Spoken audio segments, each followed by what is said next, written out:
All right, everybody, welcome back. Sam's Army, episode 2.196. We got a lot to talk about this week. We're going to start with headlines. U.S. soccer, Jozay, dear leader, and Wrexham related. Weekly What If, also Wrexham related, at least tangentially. U.S. men's national team will do a quick recap of the January window, and I do mean quick. And then the Premier League transfer talk and weekend preview. Rest of the world, a quick Bundesliga update. And finally, stoppage time with Ivan Toney's best bets and everyone's favorite segment, GOAWs. Excuse me.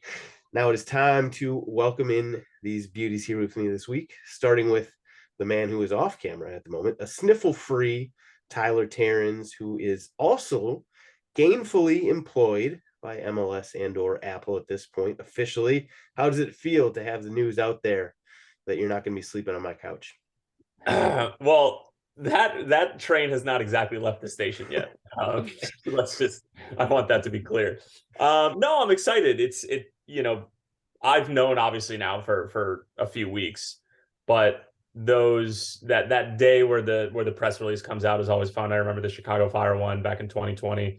That was really cool. It's just nice to be able to get positive messages and social media engagement from peers and friends and family and stuff like that, and text. So it's been really nice. It's cool.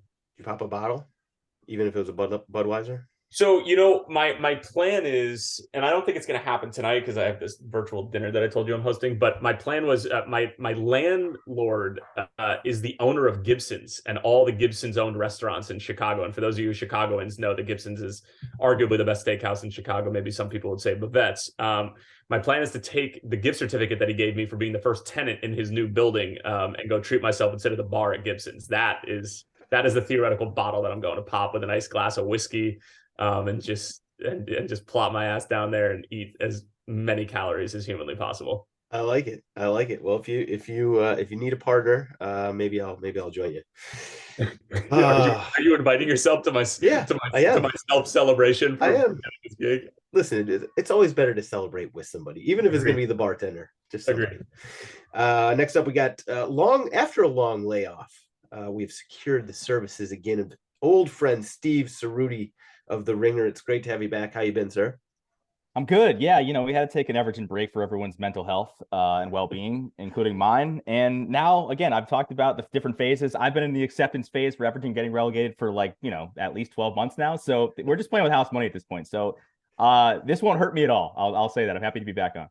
Okay, good. I was gonna follow up with which circle of hell you're at right now. No, we're good. We are good. Sean Dyche is in. We can get to that. Anthony Gordon's out. All 7 goals, 5 of them deflections, out for $40 million. We're just playing with house money, man. We're living the dream.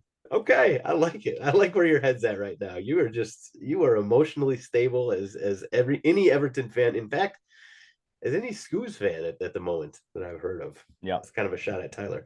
All right. Couple of house notes. I'm just kidding. So we also got Mikey Fowler, who is supposed to jump on at some point. He is not here, as you'll notice, anybody who's watching on YouTube, but we'll get to him eventually. And that actually dovetails nicely into the housekeeping notes that I have written down here. So you can go find us on YouTube. That's youtube.com/@sign Sam's Army. Pretty easy. In case you want to add a visual element to listening to the podcast, be sure to subscribe and leave comments, because I'm going to start picking winners on a weekly basis based on the comments that you guys leave, and I'm going to send some Sam's Army merch out to said winners. So the winner this week, and I've sort of been dragging my feet on this. Actually, I've just been forgetting because my brain's not big enough. But shout out to all the people who have been leaving messages. Comments. I've seen a lot of them. Shout out Brian, Steven, Ian, Kevin, XX Scoops, Michael, Francis, Tanner, Gavin, Nathan, Kai, and there's actually a lot more. Apologies if I didn't get to you. But here's the winner for this week. It is Ian, who came up with a good hypothetical. I'm not actually going to give it away on the pod here because we're going to use it most likely in the weekly What If segment in a week to be announced. So thank you, Ian, for leaving that. And everybody else, go leave comments. I don't actually know what the criteria is going to be for how we're going to, decide on it, whether it's just sort of something that strikes my fancy, or maybe we'll do a quick vote. I don't know. We'll see. But just go leave comments, subscribe, etc., etc. Tell all your friends. Now let's move on. Headlines.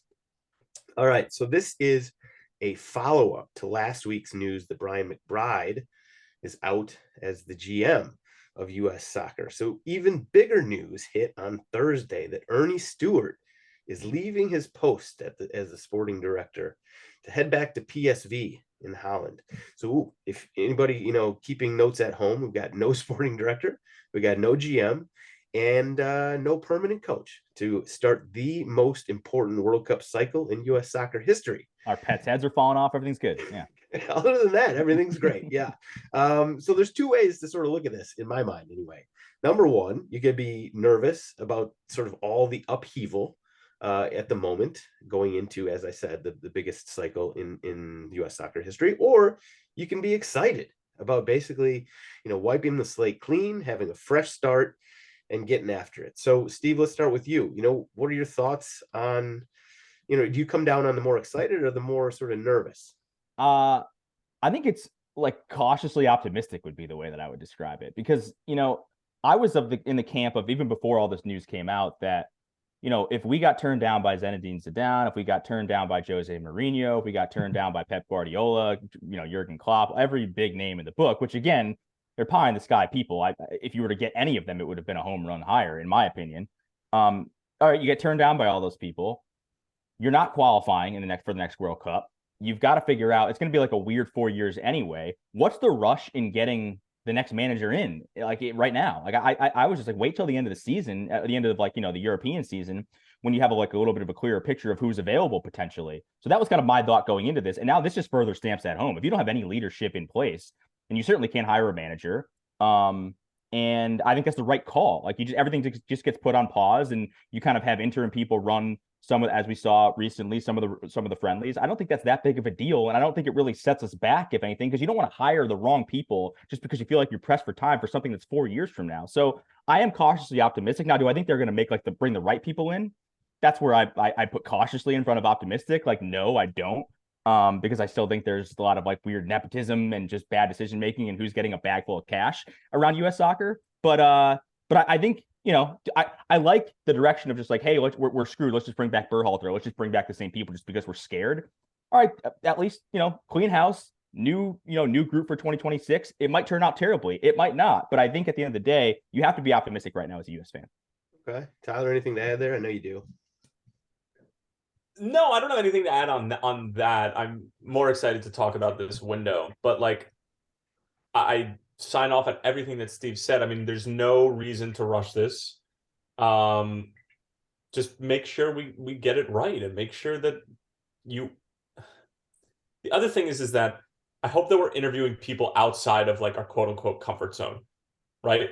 Don't just interview American candidates. Don't only interview European candidates. Make sure it's a diverse pool, and I'm not talking about demographics, and I'm talking about race, ethnicity, and religion. I'm talking about just make sure there's a number of different options. And I would hope that some players like Tyler Adams and leaders of the group are going to have not a say, but are going to talk to the coach or have some sort of conversation with them beforehand, or a group of players, whatever it might be. But Steve is spot on. I think cautiously optimistic. And there's no reason to hit the panic button or be afraid that we don't have a coach or a leader or GM, whatever fucking GM is supposed to do with the national team. There's no need to panic for that. And this happens all the time. Yeah, this is super important because 2026 is right around the corner. But as long as we get it right, which again is up in the air, then we should be fine. But cautiously optimistic. I like it. Yeah, I think my first question that came to mind when Ernie Stewart left, and I don't know if this is what everybody thought or just me, but I was like, okay, but what does that mean for Berhalter? What does that mean for the coaching search? For me, I've sort of been saying the same thing all along. I think Berhalter is not coming back. He may want to come back, but this whole drama and situation, I'm not going to rehash it, but I just think that puts the nail in the coffin. It's better for him to leave. And I think a new GM who comes in, or new sporting director, sorry, first of all, it's going to take time. People who think we're going to get a coach before this, next March window, absolutely not. Anthony Hudson is going to be the interim coach for this window, unless they find another interim manager. It's going to take a while, and that's okay.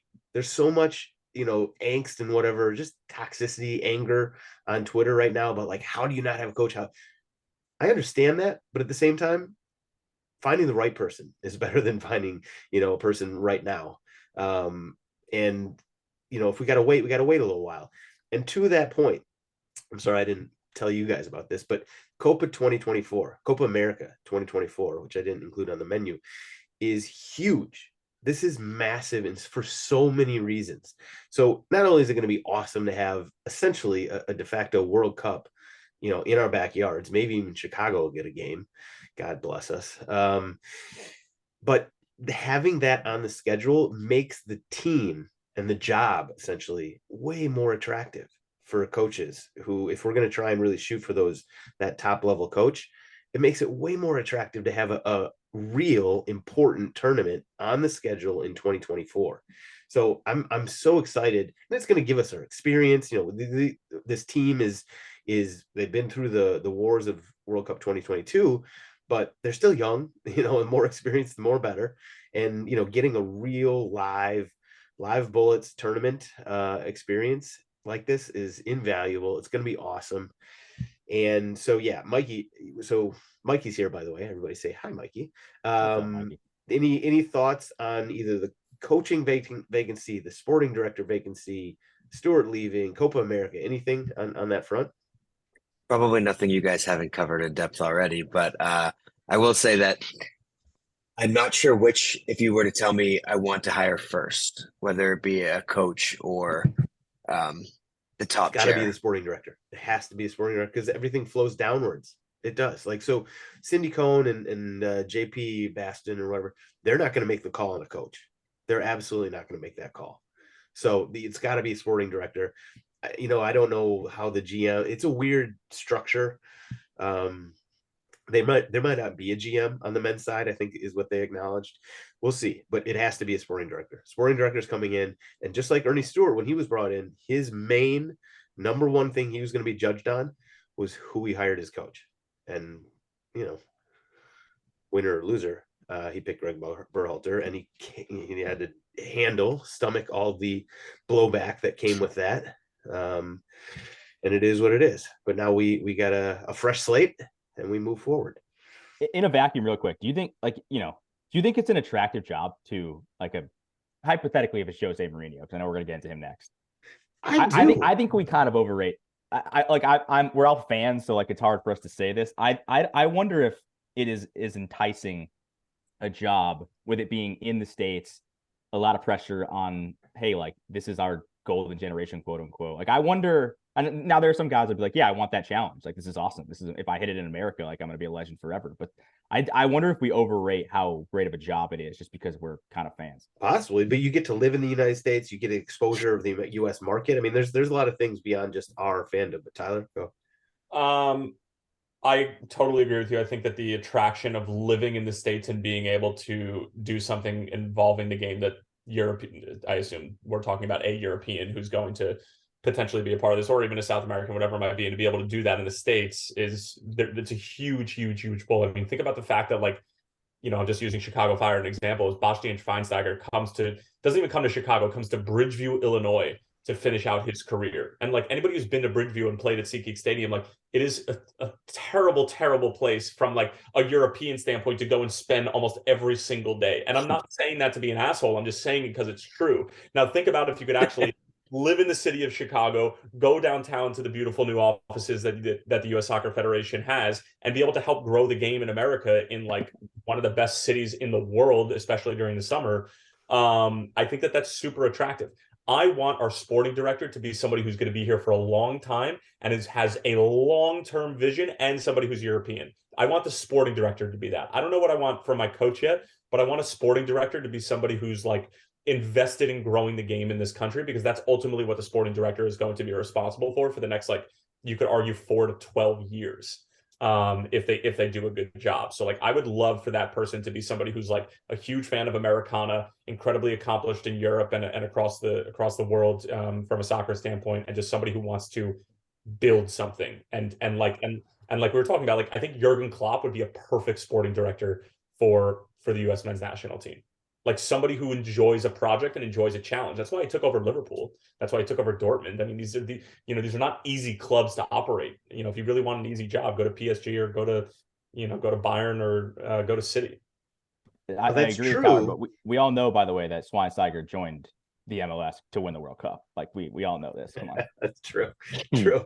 Now the thing about Klopp, and you brought that up, like the challenge of Liverpool and everything, he was also getting paid a hell of a lot more money than we are allegedly able to pay a coach right now. Just throwing that out there. So we'll see. I hate to go down this. I want to go down further, but I feel like we're running out of time. One quick question for you guys: does the coach have to be European? No. No. No? Okay. There's going to be a segment of especially the Twitter population, that will absolutely not accept them if they're not. But it is what it is. We'll get into this more, I'm sure, at some point before too long. So let's move on. Headlines. Dear leader Jozay. He's already come up once. I know, Steve, he's always on your mind at this point as a Roma fan. So the one true content god that he is turned 60 years young.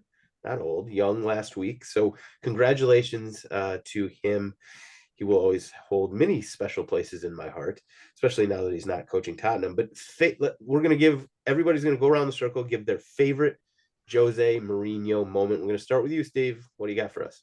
Because I know you guys are going to take all the other like good ones, and I'll leave them to you because there are plenty. I mean, I'll just take the most recent one: winning the Champions League with Roma and getting the tattoo on his arm of the Champions League trophy, the Europa League trophy, and the Conference League trophy. So only he would do that. Only he would be able to get away with that.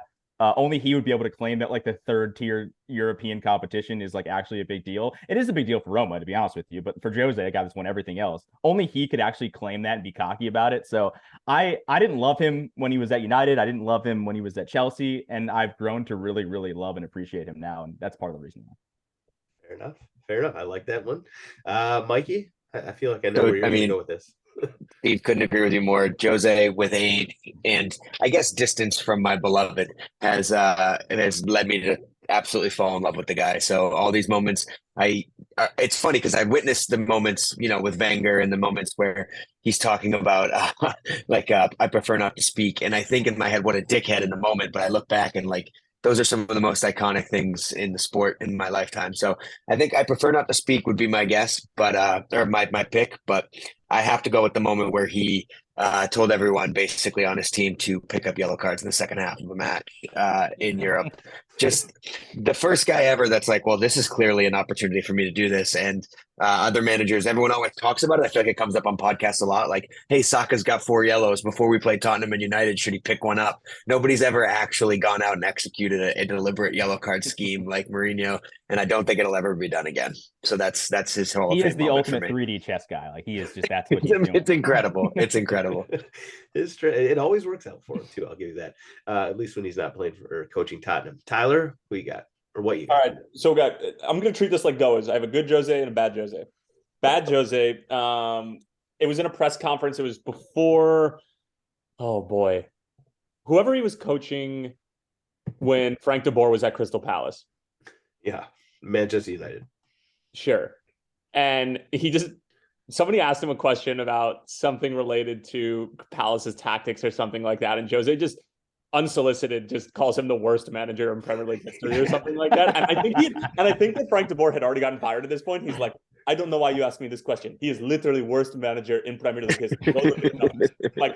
The numbers do bear out, but it was just unsolicited the way that he explained it. I love how your Portuguese accent and your Russian accent go hand in hand together right there. And just to fill that out, this is the United Nations political correspondent of Sam's Army, Tyler. It's true. You handle all the grenades, and you do it well. I'll give you that. Quickly on that, it was because Frank de Boer actually criticized.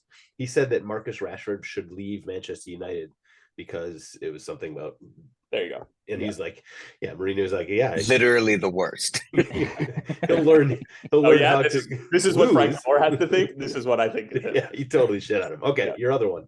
The good Jose is when he gave a high five to the ball boy for the quick throw in that led to the goal that we saw on the All or Nothing on Amazon Prime. I think that's peak good Jose, and I do think that there is a lot of good Jose, and I have a lot of respect for him. But tons.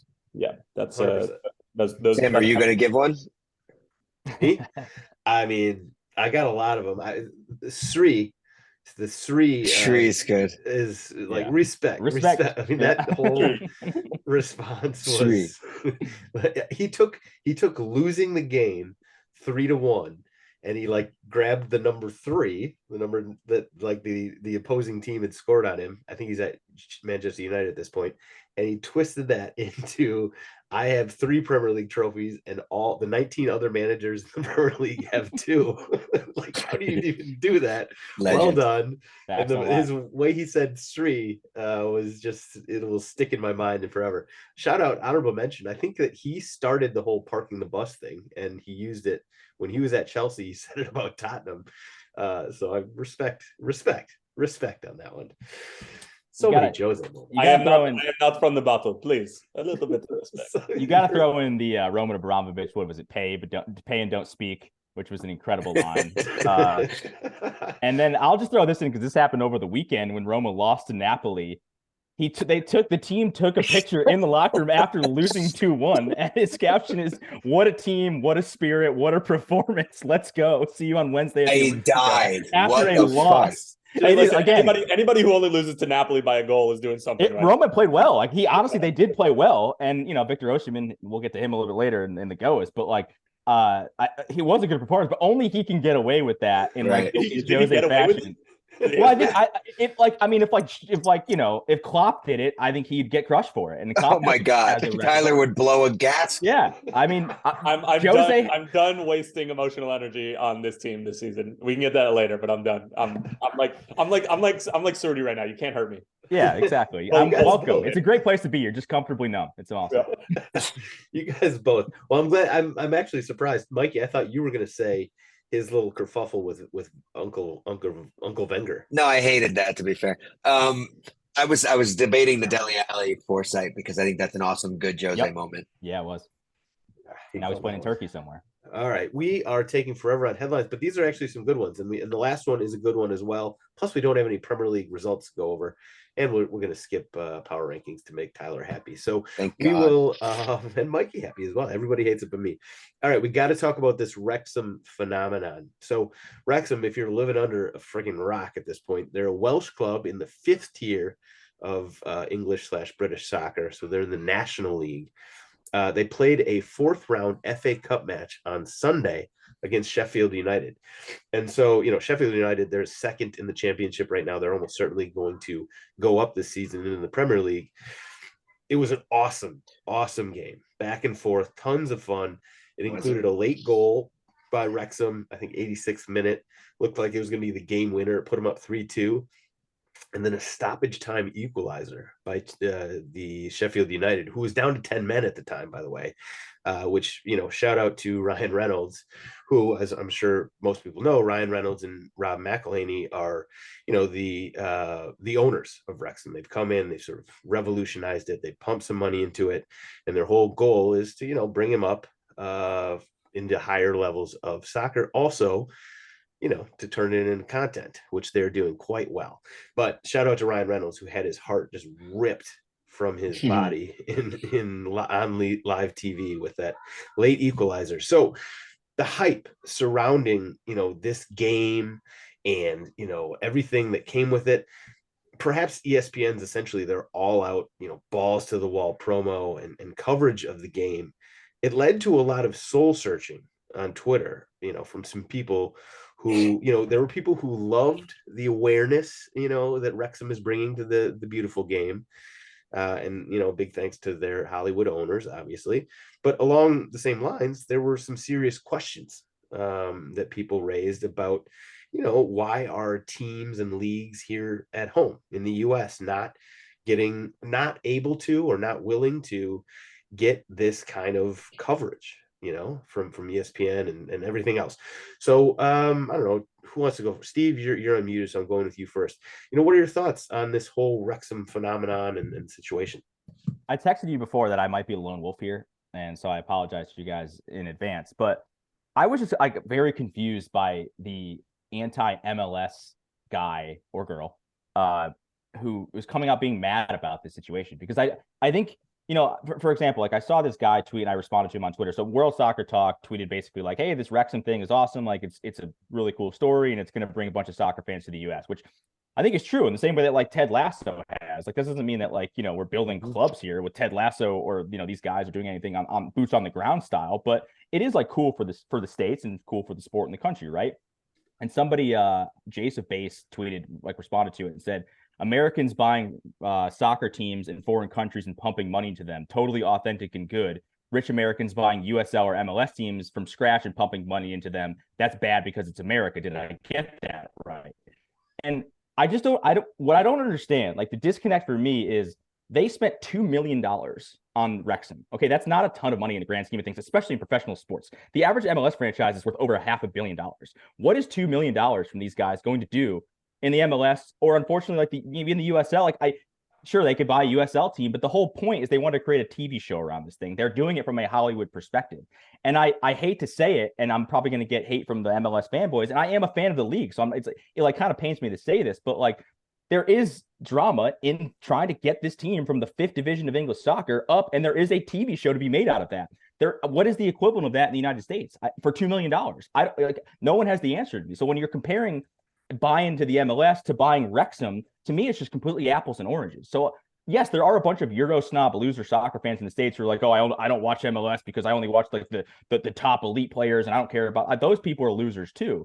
But I just don't understand. Like, I think the MLS fans got a little bit in their own feelings a little bit here. And like, again, at ESPN, they're blowing it out because it's their product. They don't have the MLS anymore. So if you want to say, hey, they didn't do enough for MLS, maybe that's true. I just don't understand it. I think it's an apples to oranges argument. So if you guys want to tell me why I'm wrong, I'm very open to hearing.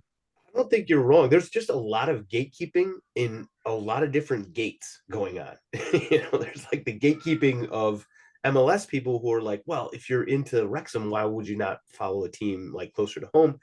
I think that's true. Okay. But like, I think one of the things that got two people on Twitter a little bit, and I think his name is Krish. I can't remember his last name, but he's one of the World Soccer Talk. Yes, I think that's it. Listen, yeah. They have a very much a strong anti-MLS bias, right? They are like in that pro rel or get the fuck out, world. Which, yeah. I don't agree with that, but I understand where they're coming from about that. I think there was a lot of MLS fans that got upset about sort of that element to what that guy was saying. But yeah, Mikey, Tyler, which one? Whoever wants to jump in here, Mikey. People who care about what other people care about are nerds.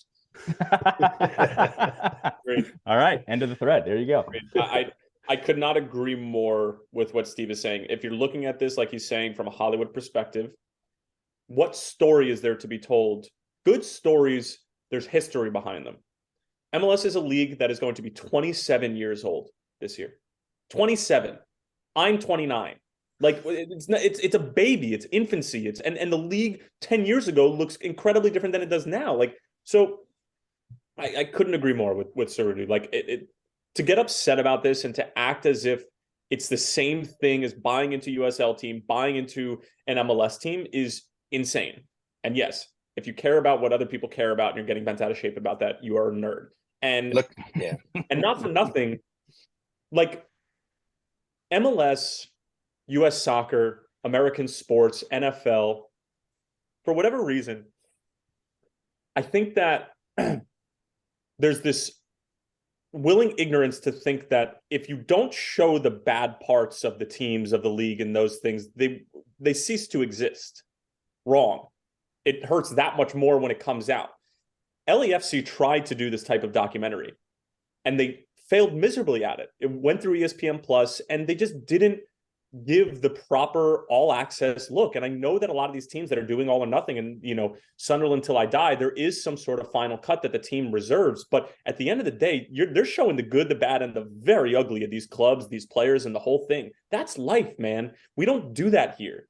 Hard Knocks maybe kind of ish, but like MLS isn't going to do that because the league is so new, because it's such a baby, and because they want to try to keep it afloat. That's why we don't go to pro rail yet, because financially the league isn't ready to do that yet. And the teams that bought in for $300 million, why should they put their investment at risk like that? Anyway, we're going down a rabbit hole, but the point is that we're still not ready with MLS in terms of its infancy and how young the league is to be able to pull back the curtain and tell that type of story, not just because we are unwilling to, but because the stories aren't there. The story of Wrexham is a beautiful one. And like these people who have lived and died by the club for decades and find themselves in non-league football and to potentially be brought out of the slums of fifth tier by Ryan Reynolds and Rob McElhenney. That is a story. What story are we going to tell? St. Louis FC popping up a franchise out of nowhere, having paid $400 million for it? That's not a story. Come on.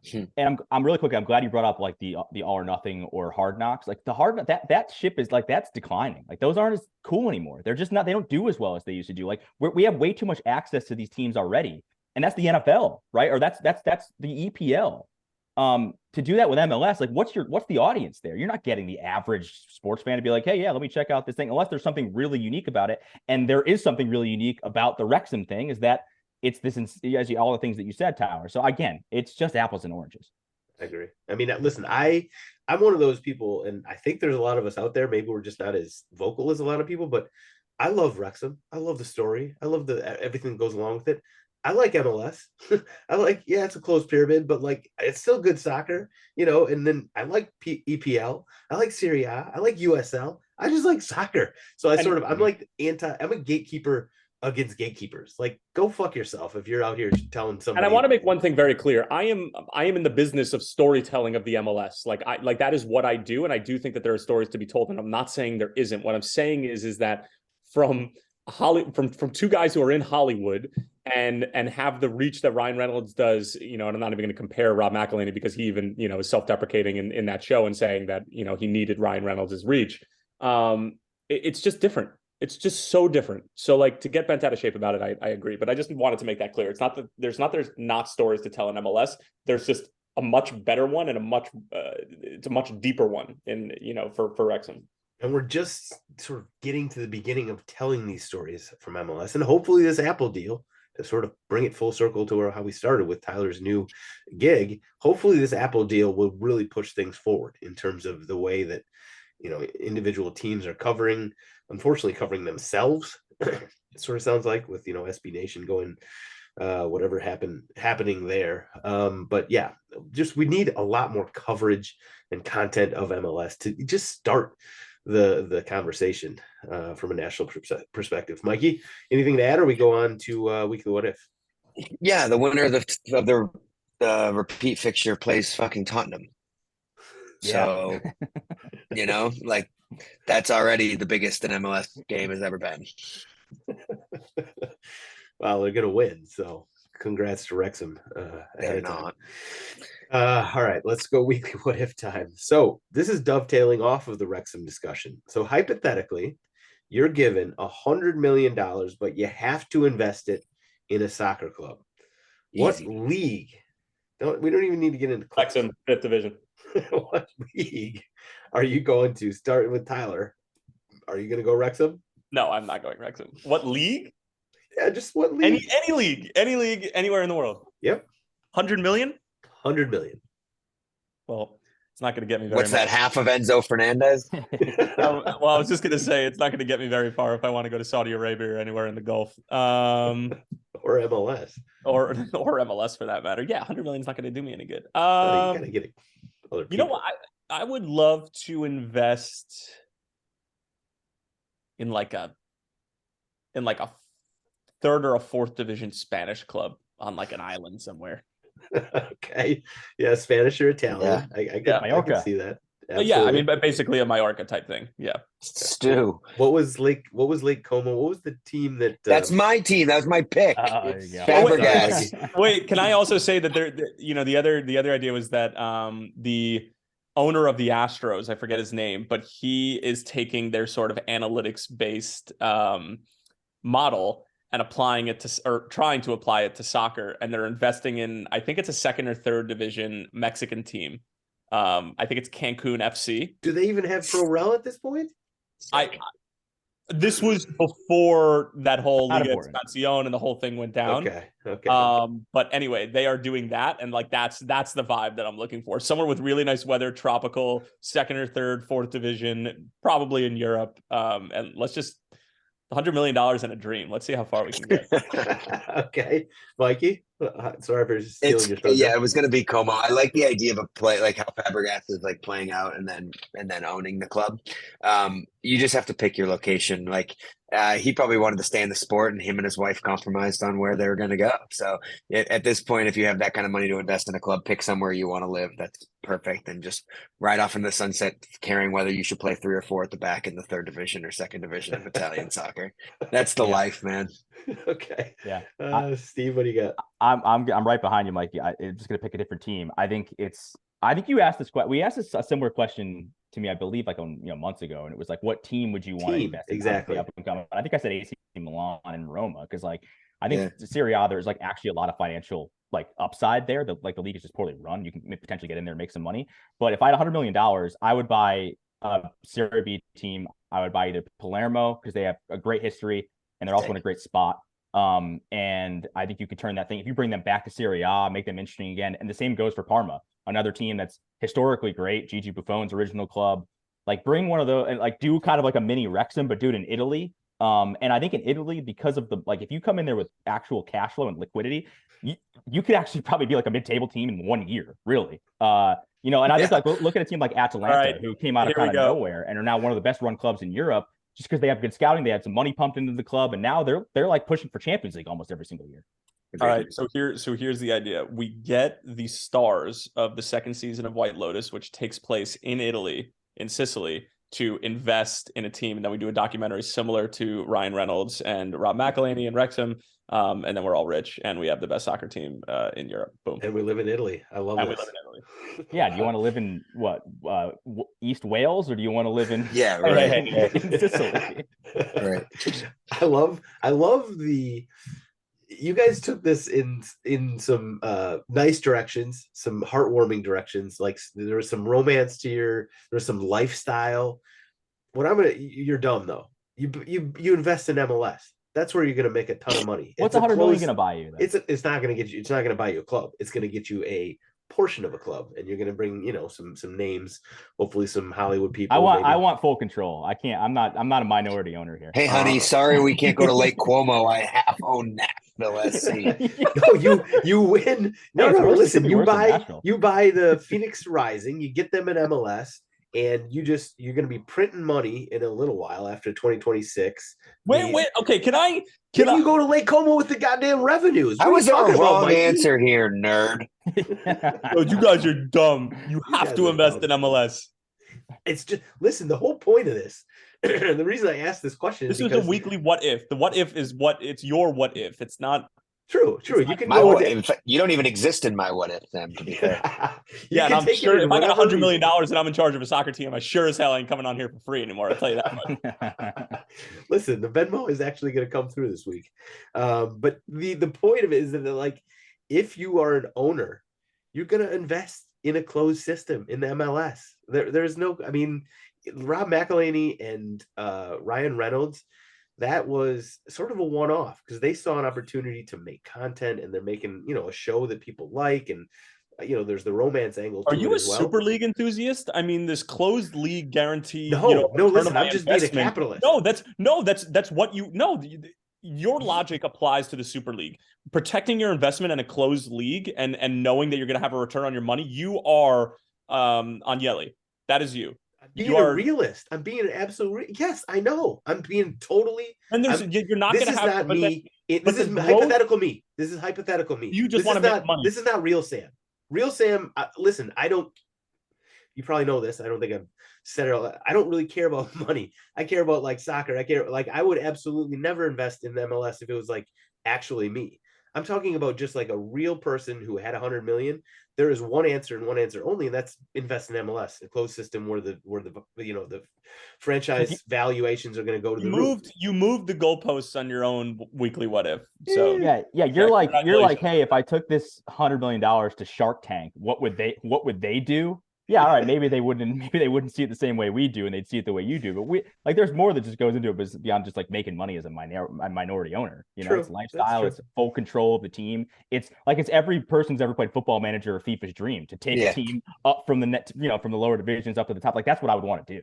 Right. No, that's what I would want to do too. Yeah, Growing up as a young kid in Wisconsin, after he shot a couple of deer, Sam's dream was to invest in a closed league and just print money. That was Listen, it was not me speaking for myself. It was more like I was putting myself in this hypothetical realm where I was just trying to make money, and that's what I was answering it as. I'm not about money, and that is not really from the heart. So I'm glad you called me out on it, but somebody had to say it. Okay, let's move on because Tyler's got to go in about 10 minutes, so we got to run through some of these things, and you can get hop out early, no problem. Premier League time.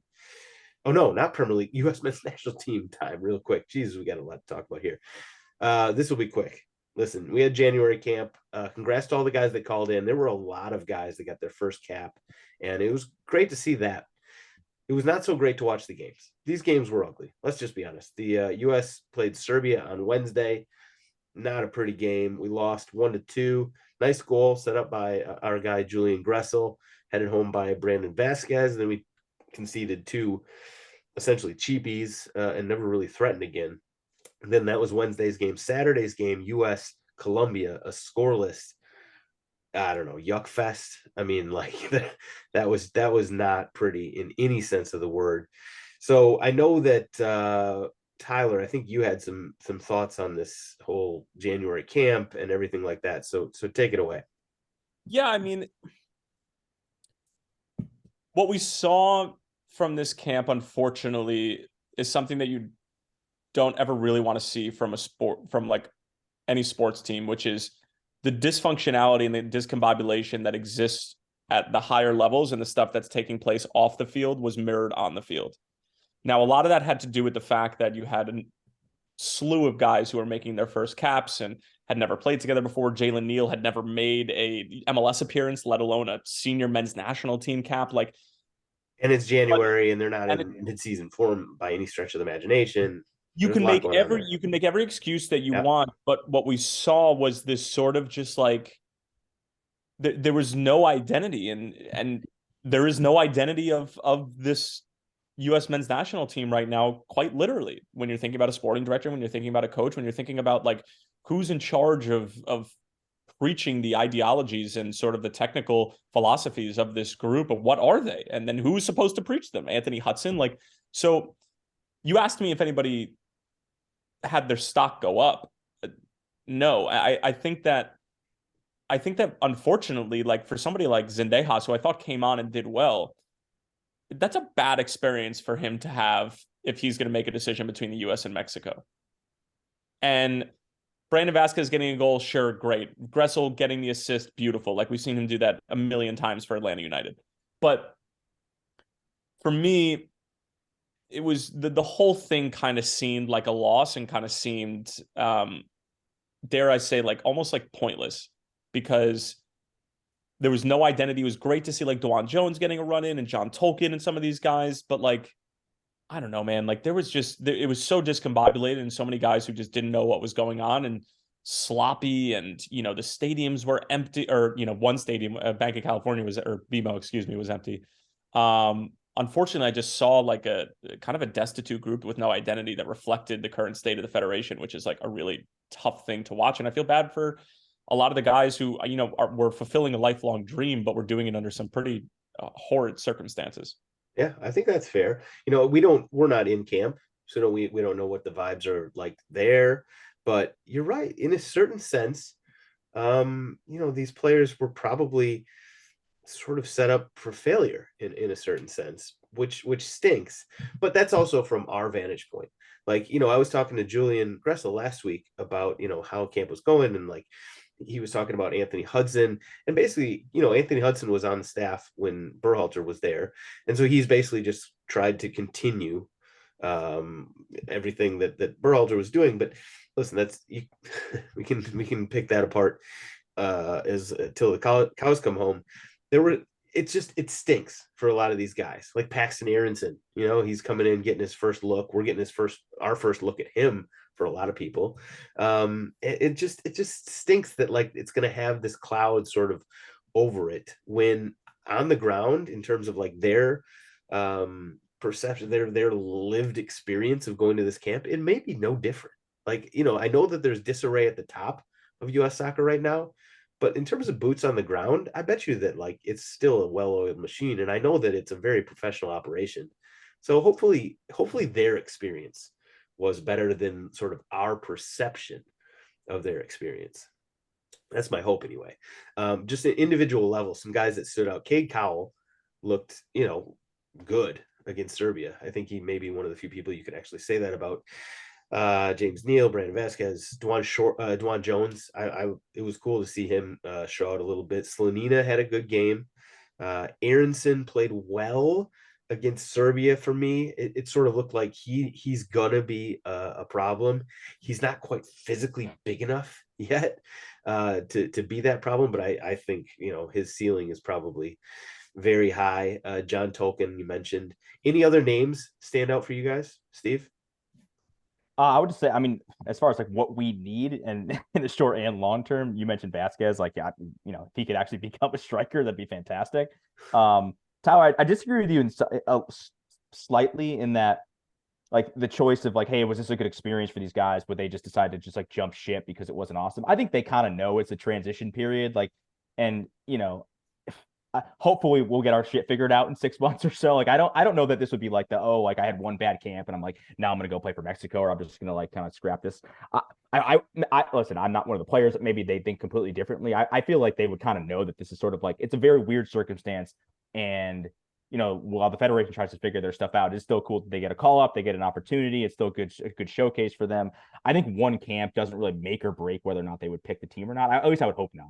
And one other thing to add, as much as like sort of the U.S. soccer in sort of the fans' mind's eye is in disarray, the Mexican Federation Also is not great. in way worse shape than us. So thank God for the Mexican Federation making us look good. Mikey, anything to add here? No, I think you guys have covered mostly all of it. All right. And speaking, I mean, like there was the Bielsa, he had allegedly agreed to be the Mexico coach, and the top He's a legend. Top three owners of the top three clubs in Mexico said, nah, we don't want him. We're gonna get somebody else. Well, you hear what he said to Everton, right? Yeah, he wanted to be their U21s coach or something like that. They were too slow. Just amazing. Oh, he is one of a kind. All right, Premier League time. Thankfully, we don't have a whole weekend of results to go over. We can go over a couple of FA Cup results quickly, but first we got to talk about some transfer talk here. Talk about some transfer talk. Talk about some transfer moves here. Number one, holy mother of God, it's actually happening. Leeds, United States of America, is an actual thing. Weston McKennie was announced as, I think it's a loan deal. I don't know what the option is. I'm not even going to get into that. But we basically have McKennie, Tyler Adams, and Aronson, not Paxton, Brendan Aronson together, along with Jack Harrison, shout out, our honorary American, all coached by Jesse Marsh, and Chris Armas just joined the crew. So like this, we have all of our eggs in one freaking basket right now. Leeds is in a relegation battle. If they go down, this is a nightmare scenario. Jesse Marsh is effectively the sporting director of the U.S. men's national team right now. Yeah, what do you mean you get to live in America? You have to live in Leeds. Yeah. Oh, is that a shot at Leeds? We can't take shots at Leeds. They're America's team right now. So I don't know. What do you think, Steve? Are you excited about this? Are you scared about this? Probably both, but which one more? I'm excited because I feel like as someone who watches a lot of Serie A, like the Juventus fans were so annoying with McKennie. Like there was just this bias towards him because he's American, and whether he played well or didn't play well, it was like everything was always blamed on him when it wasn't his fault. No, did he go there and kill it? No, but he was like a solid player for them for over a year, and it's been fine. And I just think he got a necessary amount of blame because he's American. So I am excited to see him go to a place where he will be more appreciated for sure. I mean, damn, it's really putting his toes to the fire. Like you're in a relegation battle. I mean, they're only a point off of the relegation spot right now. Like the entire relegation zone from 14 to 20 is insane. I think he'll be good for them. I don't know if the option to buy, I think it's a $35 million option to buy. I don't know if they'll pick it up. Certainly if they go down, I doubt they do. So he might be back at Juventus next year. But for a couple of months to see those guys play together, it'll probably be awesome. I mean, it's going to be great vibes. At least we know that initially. So I'm all for it. I think they could use a player like him too, like Leeds. And I don't see how this is a bad thing for both McKennie or Leeds. I'm just glad it's not Arsenal. Now that we're bringing that up, sort of where his Also landing that. place. Just thank God it's not Arsenal. Speaking of which, Mikey, what do you think? Obviously, it's awesome. It's going to be cool to see them playing together. I think it's unique that Aronson ends up playing on top of those two in a way that he wasn't able to for the World Cup in the World Cup. So I think the Musa role, I think we're going to see a little bit different than a United States setup because Aronson's going to kind of sit in front of McKinney, I think. Unless you think it's going to push him wide and he's going to kind of get a free role, but he's better in a side that doesn't have it. This doesn't make a ton of sense. He's better in a side that doesn't have 80% of the ball, I think, when I watch him play. Great athlete. I think he's great in the pressing system. I think it's a better fit for him than Arsenal or Juventus would have been. So yeah, I think he's one of those players that's going to thrive in this kind of hectic, chaotic environment. So I'm all for it. All right. Tyler, any thoughts here? Well, so there's a lot going on with this transfer window. It's not yet closed. We got just Chelsea and what's his Todd Bowley is just if they actually buy Enzo for whatever 100+ million and the amount of money they've spent, it's just insane. So maybe we'll get like Noah Khan or Larry back on next week to talk about that. We got to talk about Everton though. So you got a coach. That's cool. Yep. What are your thoughts on Dyche? And then, sort of so far with the transfer window, having sold Anthony Gordon for a fair chunk of change, and then perhaps Gallagher coming in. What are your thoughts here? Yeah, I'll start with Gordon. As I mentioned at the top, guy scored 7 goals, 5 of them were deflection goals. You sell him for that price. I would have done it to Chelsea over the summer, and I would do it now. He is not making or breaking whether or not they get relegated or not. He is. Again, grew up Evertonian. I don't wish any ill will on him. Seems like a good dude. Had kind of a weird thing on the way out. He put in his transfer request. There was a very cold sort of goodbye to him on social media from Everton as well. But he's got a lot of pace. The problem with him is I don't think any of the things that he's bad at you just naturally get better at. He's a head down guy, not a great finisher. He's just kind of electric. That's really all he has. He's kind of like the Mighty Ducks guy who doesn't know how to stop. He just kind of goes and goes and goes. So wish him goodwill, but that doesn't hurt Everton this year at all. And you just take that chunk of change and you reinvest it in the team to try to stay up. The Dyche hire, I was telling people over the summer, if there were odds on him becoming the manager at Everton, I would have taken them no matter what the number was. And I think as I said, I think they're going down. I don't know. I think the vibes there are so bad that I don't know that anyone can fix it. But if there is one guy who can do it, who is a reasonable guy, I mean, they asked a bunch of different people, and why would you even want the Everton job right now? Dyche was available. He has a history of kind of doing this stuff, low block, keeping teams tight at the bat, nipping a goal here and there, getting results. He's probably the one guy that I think can save them. But the problem is, we're a day away from the transfer deadline, and they have done no business other than Tottenham basically taking Danjuma away from them, which would have been a great buy. I don't know why he went to Tottenham because he's not going to play there, so it doesn't make any sense to me at all if he wanted to play. But I still think they're going down. I think Dyche was a good hire in the short term. But again, Everton have been thinking short term for so long, and they have to think short term right now, obviously, because they don't want to go down. But even if they stay up and Dyche is your manager next year, is that exciting? Not really. I mean, you're going to be Burnley 2.0. They're still up against it on financial fair play. They can't buy anybody without selling. If you were to say, hey, you could trade Conor Gallagher for Anthony Gordon, I would do that. But do I think Gordon's worth, or do I think Gallagher's worth 40 million? No, I don't want to help Chelsea out either in financial fair play. I don't want to give them any money right now because I don't know how they're doing this. I mean, maybe it doesn't even matter because they're a big club and everyone's just kind of hush about it. But from a perspective of Everton, alone, I think they're going down. I think Dyche was the only card they had to keep him up, but I still think it's impossible. The mentality of both the fans, the relationship with the ownership, which is terrible, the board, which is terrible. It couldn't be worse. It could not be worse. Every single time they step on the pitch at Goodison, it's tense, it's awkward, it's uncomfortable, and they're honestly better playing away because there's just less pressure on them. But then again, they don't get away results either. So all in all, I Dyche is the guy that could keep them up, but I don't think they have a prayer at staying up. They're terrible. Man, you got to feel for Dwight McNeil, huh? Oh, well, Dwight McNeil is legitimately the worst.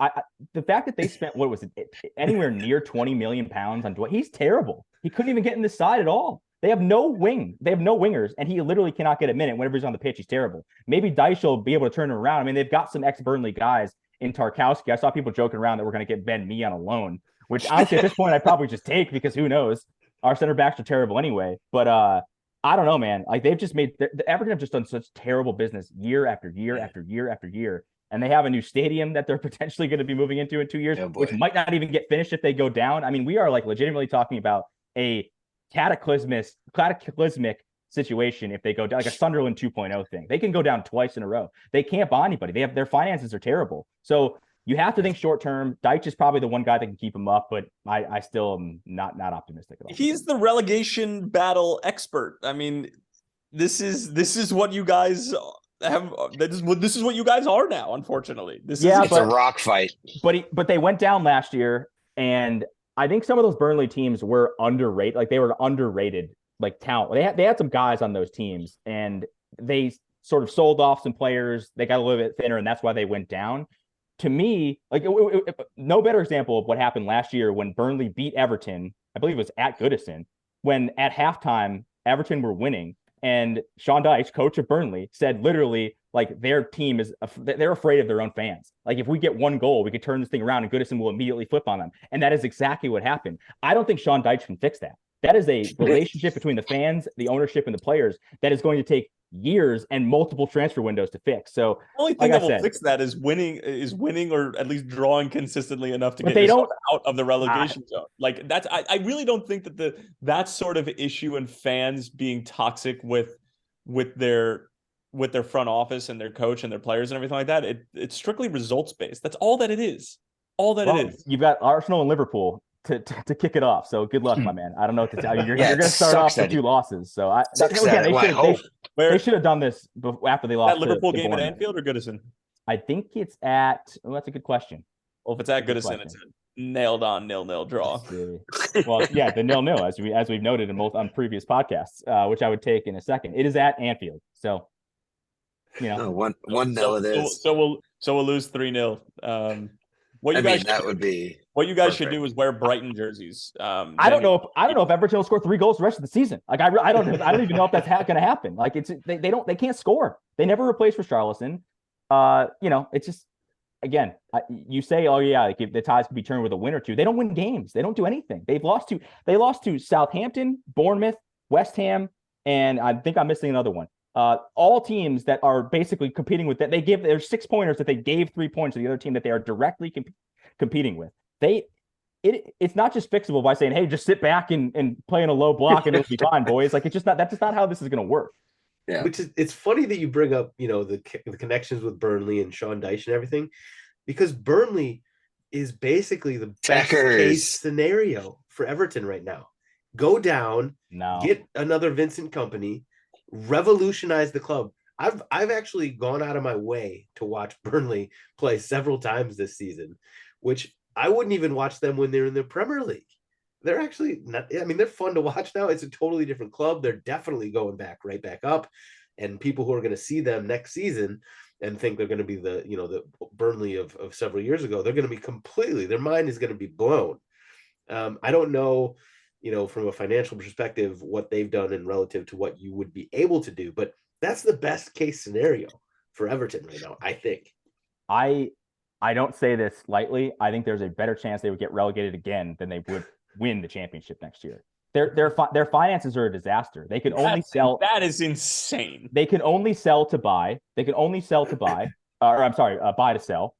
They're going to lose all of their players at discount at cut cost. Like all they got, Pickford's gone, which is actually probably fine. I like Pickford, but he probably needs to move on. They're going to lose Calvert-Lewin, who obviously doesn't play a ton for a discount price. They're going to lose Onana. They're going to have there's going to be the team. You're going to be left over with all the guys that are problematic that you've been trying to get rid of for 4 years now. Okay, they're all going to be there next year, and they're not going to want to go anywhere. Nobody has a relegation clause, and again, this lingering stadium deal is hanging over them. They don't have the money to reinvest in the team, and if they did have the money, they haven't scouted a player, and they don't buy anyone outside of like basically has been EPL. Washouts. Like they buy all the big 6 rejects. Essentially, they overpay them, they give them massive salaries, and then they have no motivation to actually win anything. I just don't trust this team. Like Burnley, at least you could say they were a well-run club given their means, right? They stayed in the Premier League for a long time. They bought smartly. Same thing with a lot of these other clubs at the bottom of the league. Everton have none of that. They don't have any good scouts. They haven't scouted any good players, like other than Richarlison, which they paid a ton of money for. Name one guy that they've really made a good deal on, that they've made like a quick buck on. It's not that many people. You're making a very convincing argument for me to go on DraftKings and try to find if I can place a bet for Everton to be playing in League One. I mean, I'm not saying they're going to, but I think that just to put it in perspective, the people that say, oh, they'll just go down, win the championship, come back up. The championship is a beast, man. Like it's a slog. Beast. And I think right now Everton would be a mid-table championship team. Right now. Oh, stop that. They're terrible. He's been beaten one too many times. If they played Burnley tomorrow, they would get smashed. Again, maybe this is just me being a downer. I hope I'm wrong, but I don't think I am. I really don't. I love it. You are emotionally. You are not from the bottle. You are a chosen one when it comes to self-deprecating nonsense about your own This team. is what happens when you've been rooting for Everton for a decade, and the best thing that they've given you is like one Europa League finish. That's about it. Oh, well, and $500 million spent. Other than that, things are going great on Goodison.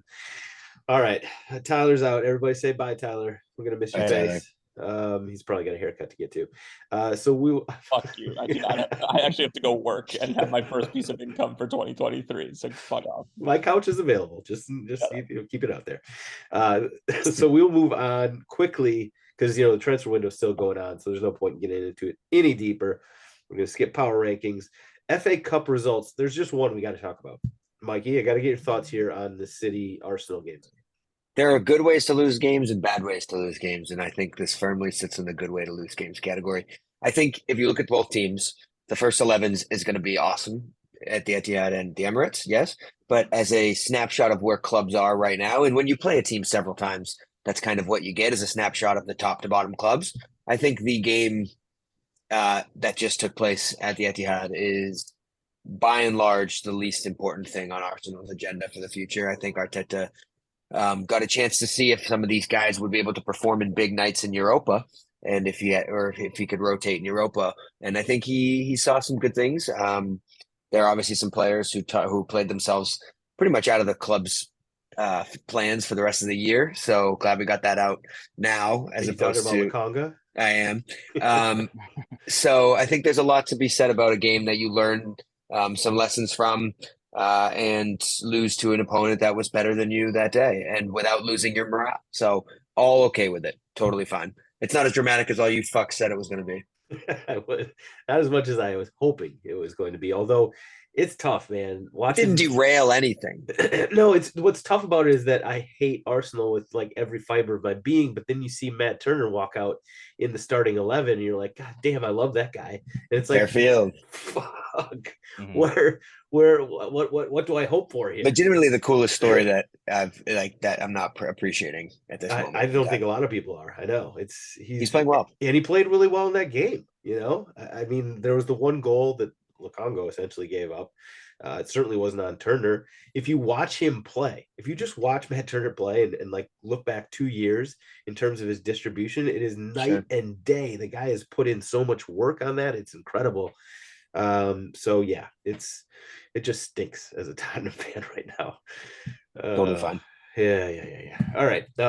Listen, all the other games, there were some cool games. Fulham, Sunderland. I did get my both teams to score. Hooray. Somehow Tottenham actually beat Preston, which is a shocker. Brighton beating Liverpool shocks absolutely nobody. Mitama's goal was fucking disgusting. They freaking grow ballers on trees over there at Brighton. It's a perfect example though of like, that's like when I get frustrated about Everton, you look at Brighton, you go, have you guys ever heard of other leagues that aren't in England? Like, can you just buy some guys from these other leagues for like $3 million, take a flyer on them? Don't buy like some Barcelona reject for $25 million who's on $200,000 a week. Like, can we have some sort of scouting department? You look at Brighton, you go, oh, this guy is incredible, and they're all hungry and fun. And yeah, man, like Brighton, we thought it was Potter, we thought it was a sporting director. Turns out like it's just the infrastructure of the club. It's the owner. Yeah. They're impressive as hell. Very well said. So they might sell Caicedo for whatever, 67 God million. fucking willing they sell Caicedo. And if they do, they'll be fine.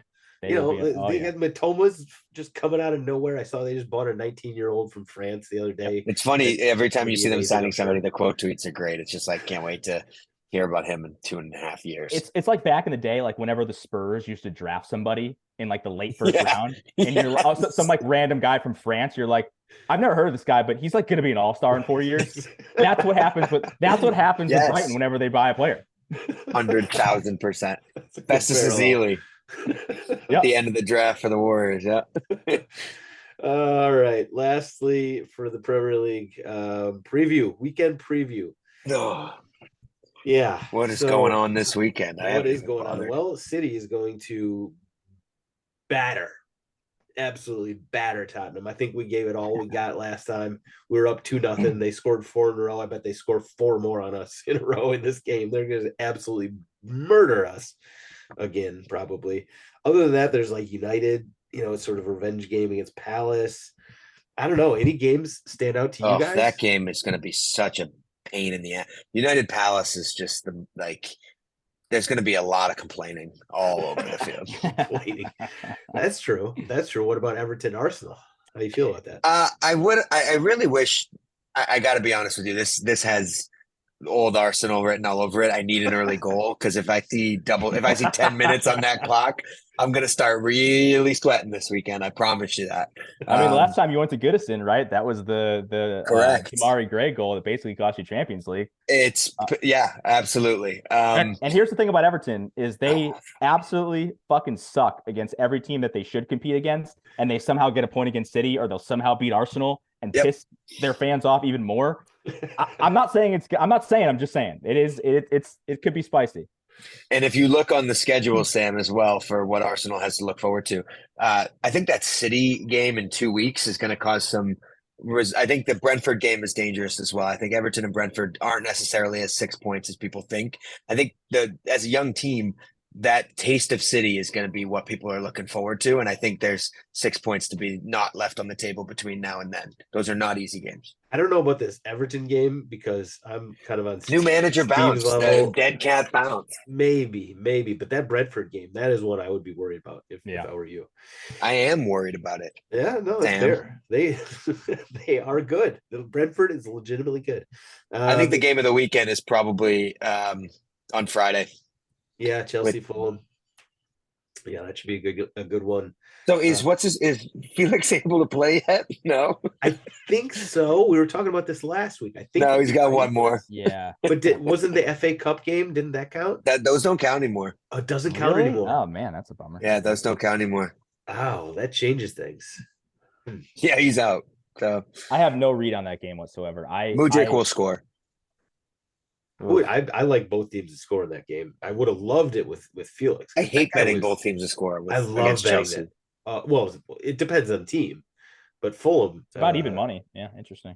Yeah, Fulham is actually. I think they're one of the leading candidates for unders this season. Is Fulham. I also think you draw with City, and nobody's happy except me. You think so? I mean, we always play them well. We did play them relatively well last time, but I'm kind of the game of I think the game of the weekend is probably in Serie A. The disaster class AC Milan. What's their next act? Like legit free fall. I mean, actually 9-2 in their last 2 games, 5-2 to Sassuolo. The only problem is like Inter. Form-wise, they're okay, but Skriniar, one of their best defenders, is like apparently on the outside. Suspended. The fan base hates the owner because they're not spending any money. Both teams are. I mean, Serie A is financially kind of a disaster right now, but yeah, Milan not a good scene for them right now. I mean, Napoli high class. Is it over at this point? Napoli's. Yeah, it's over. I mean, Jozay said it was over. He said before the game. He said like, congrats to Napoli for winning. Cava's a $150 million player. I'm gonna zag. He's a little overrated. He's really good because obviously they bought him for like 10 million. He's fantastic, but like he's got some like he came on burst onto the scene. Like we've kind of seen he has a few things where you can kind of figure him out. Osimhen, I don't want to speak too much about him because he's going to be my GOAT, but like long story short, Napoli have won the league already. There's no way nobody can compete with them. 13 clear. The parallels between Osimhen's goal and Mitema's goal are actually they're the same goal. Yeah. So speaking of rest of world. The one thing I want to talk about is the Bundesliga. So weird to bet. It's hard to bet it. I mean, I'm sure I wouldn't even know where to start, but I saw I actually watched some Bundesliga this weekend because, FA Cup weekends sort of free up some time and you can watch some other leagues. But the table after this weekend's game where Bayern Munich drew at home against Eintracht Frankfurt, they drew 1-1. They are now, yes, they're in first place on 37 points, but they are 1 point ahead of Union Berlin. Shout out PFOC. Who just signed Isco. Did they? Berlin did? Yeah. Oh, I didn't know yeah. that. RB Leipzig, 2 points back. Borussia Dortmund, 3 points back. And Freiburg, also 3 points back. They've got 4 teams within one game of Bayern Munich right now in late January, basically February. And so this brings up the question, the age-old question about the 10-time defending champs at this point. We always ask it in August. This is in almost February that we're asking, which is a little bit different, I think. Do we actually have a Bundesliga title race? Because they're say 3 points ahead of 5 teams. You could actually add in Frankfurt, who's, a couple points back of that. Then, if you just look at the results, they don't have a single win since the World Cup. There's a lot of issues with Bayern right now. On the other hand, just look at their plus minus, which is, kind of a lazy way to do it, but it says something. Their plus minus is plus 36 right now. I mean, they've scored 52 goals, which is like, at least 15 or 20 more than anybody else in the league. They've only given up 16. I mean, they're plus minus 36. The next highest is 15 for RB Leipzig. I mean, that's crazy. So it's sort of saying two different things there. Is Bayern really in trouble? They've just gone and replaced Neuer. They've got João Cancelo coming in from City. Is there a title race? Yes or no, Steve? If you look at Vegas, because I admittedly don't watch a ton of the Bundesliga, but I'm looking at the table. It looks like their issue is they just draw too many games they shouldn't draw. They only have 1 loss and 7 draws, 10 wins. It feels like that's probably more of their issue. But if you look at the Vegas situation, I mean, they're minus 950 to win the Bundesliga. The next best is Leipzig at plus 1100. BVB is plus 2100. Union Berlin is plus 4400. So Vegas is telling you that there is 0 title race. Amazing. Union getting 0 love, by the way. That must have been pre-Isco. I will say, their starting striker is Eric Choupo-Moting. That feels like that's insane. That feels insane. They're just waiting to get Harry Kane in the summer. He's got a reverse resume. He's actually sneaky good. Like, he's actually good, but it's like, that's your striker? Like, oh, what are we doing here? Anyway. As a Bayern, yeah, it is. And he came from PSG, I think. Yep. He did. And via Stoke, yeah. He's got a crazy resume. Legend. As Mikey said. Mikey, yes or no? Title race? No. No. Easy answer. Okay, let's wrap this up with stoppage time, which is we're going to start with the Ivan Toney. Shout out Mikey Fowler. Ivan Toney's best bets. And somebody actually, I think it was Gavin or somebody, left a comment like, how is he still playing? For the record, he's still playing because the investigation is going on. So, innocent till proven guilty, I guess. Yeah. Okay. I know that one of you guys is going to come up with something. Probably Mikey from like 7th division in Uruguay. No, it's just, you got to focus. You just bet midweeks, man. Do you have something right now, Steve? Yeah, I'm gonna go to Serie A because it's what I know well. This is getting a little plus money. So this is plus 220. Atalanta, they go to Sassuolo. I like Atalanta to win, but both teams to score. So again, that's plus 220. Yeah.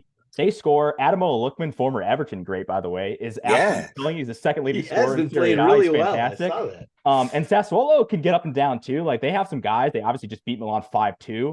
I think both teams score. I think Atalanta wins. I think Atalanta is a sneaky. They're not sneaky. I mean, they're in the top 4 race. I think there's a good chance they finish top 4. So I think both teams score, but I think Atalanta wins. So it's 2-1, 3-1, something like that. It's gorgeous. All right, Mikey, anything, or you want me to go? Go ahead. Well, you hate both teams to score bet, and I love both teams to score bet, and I think it will happen in that Tottenham City game. I don't know what the odds are. I'm going to look it up right now, but that has both teams to score and us to get absolutely boat raced. So probably like 5-1 or something. Over, so both teams to score is minus 155. So the bookies seem to like it as well. But I would take both teams to score as my best bet, and so that's minus 155. Over, if you want to parlay it with over 3.5 together, you get plus 175. Absolutely. They're going to score. FanDuel, you can get City to win and both teams to score for plus 200. Yeah. Oh, I like that. I like that. I like that. You can throw the over in there. I'm sure that'll bump it up just a little bit. Yeah, plus 370, actually. If you get sort of the over 3.5, both teams to score and City to win, plus 375. Wow. That's crazy. That's just free money right there is what that is. Is it? Well, I don't know. Both teams to score is. What do you got, Mikey?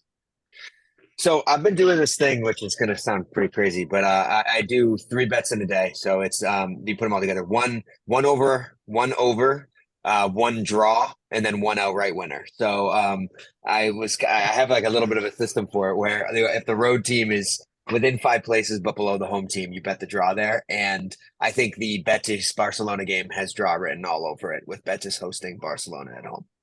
So I like the draw for that on Wednesday.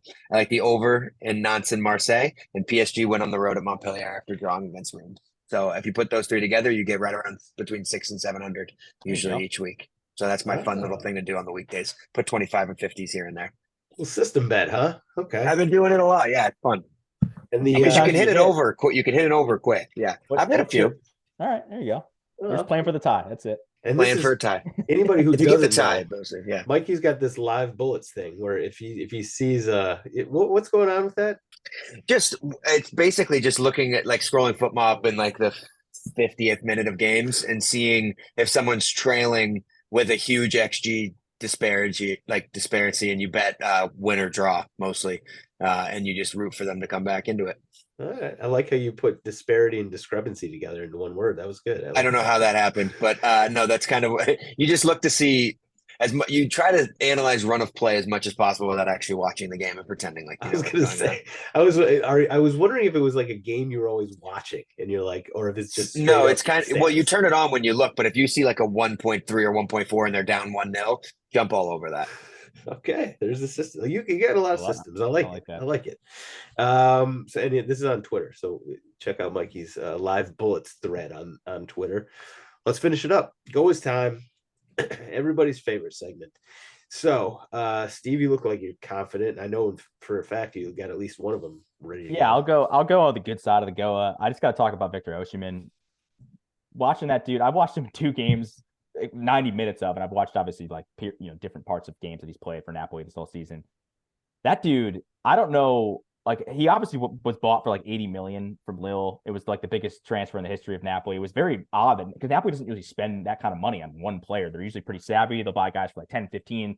Kvaradon is a perfect example. I think they bought him for 10 from like the Russian league or whatever, and he's hit the ground running.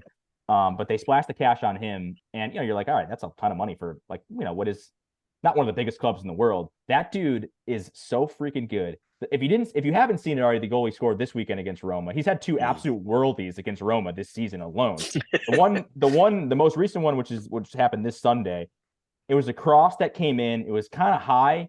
He's kind of on the right side of the goal with not much of an angle at all to even score. He chests it, brings it down to his knee, and then one time volleys it right at Rui Patricio, who had absolutely no chance. It was one of the best goals I've seen this year. Yeah. And then the other goal he scored against Roma, which was earlier this season, which was a 1-0 win for them in Rome, was late in the game. He kind of cooked Chris Smalling, and Roma played really well. They sat in a low block. They did the classic Jozay thing. Again, I'm describing it as doing it no justice, but I could just say that the angle that he hit this thing on, it almost seemed impossible that he hit it. He basically hit like the inside side netting to the right of the post. Absolute laser rocket. The guy is, I don't know if he's going to be in the Premier League next year. I don't know if it's going to be 2 years. Some of those Serie A teams, including like Lazio and Napoli, are like notoriously stingy and they don't sell guys. So if you're going to have to buy him, you're probably going to have to spend 100 million. But like if Arsenal are looking for a guide next year or somebody, that dude is absolutely freaking worth the money.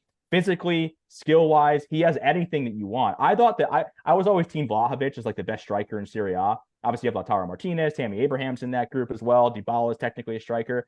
Victor Osimhen's the best striker in Serie A, and he's probably a top 5 striker in the world for me. So if you haven't seen his goal, check it out. But that dude's the real deal. You'll probably see him in the Premier League soon.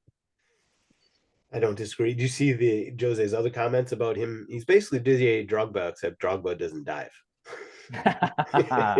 Well, you know what's weird is my buddies all talk, because I don't have any Chelsea fans in my friend group, so they all like to just hate on Chelsea, which I get. But a lot of them think that Drogba is the most overrated player of all time.